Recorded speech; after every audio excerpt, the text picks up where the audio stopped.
इस देश को तमाशा बनाने का काम नरेंद्र मोदी की सरकार ने और उनके विफल मंत्रियों ने किया हुआ है। अभी नीट की परीक्षा पर बवाल मचा हुआ था। मंत्री जी कह रहे थे कोई पेपर लीक नहीं हुआ। अब जो आरोपी गिरफ्तार हुआ है उसने साक्ष्य और सबूत देकर बताया कैसे कैसे पेपर लीक हुआ था 35-35, 40-40 लाख रुपए में। और अभी 2 दिन पहले यूजीसी नेट की जो परीक्षा हुई थी उसका भी पर्चा लीक हो गया और उसको रद्द करना पड़ा।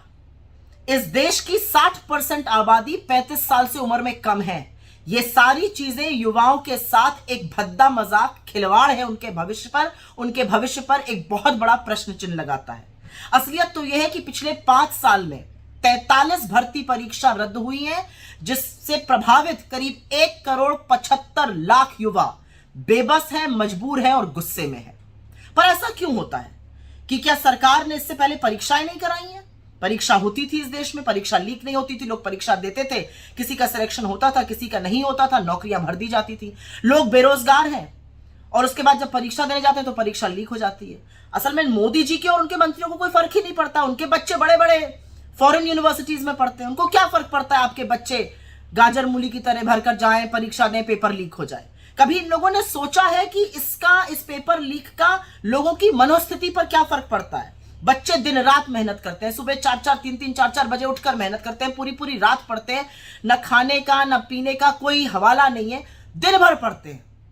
माँ बाप एक रात की रोटी कम खाते हैं कि बच्चा पढ़ जाए, फीस इतनी बढ़ा दी गई है। कोचिंग सेंटर का अपना अलग ही तमाशा है।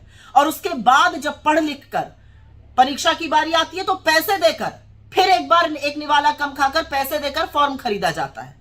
बच्चे गाजर मूली की तरह परीक्षा वाले दिन भेड़ बकरी की तरह ट्रेनों में, बसों में लद कर जाते हैं, परीक्षा देते हैं। परीक्षा अच्छी हुई बुरी हुई वो एक तरफ है, लेकिन फिर पता चलता है पेपर लीक हो गया। और पेपर छोटे मोटे एग्जाम का नहीं, पेपर नीट का लीक हो रहा है, नेट का लीक हो रहा है, आर्मी रिक्रूटमेंट का लीक हो रहा है, पुलिस भर्ती का गुजरात से लेकर यूपी तक लीक हो रहा है, यूपी टेट लीक हो रहा है। एक के बाद सीबीएसई के मैथ्स और अंग्रेजी के पेपर लीक हो रहे हैं, एक के बाद एक पेपर लीक होता जा रहा है। तो ये किसकी जिम्मेदारी है?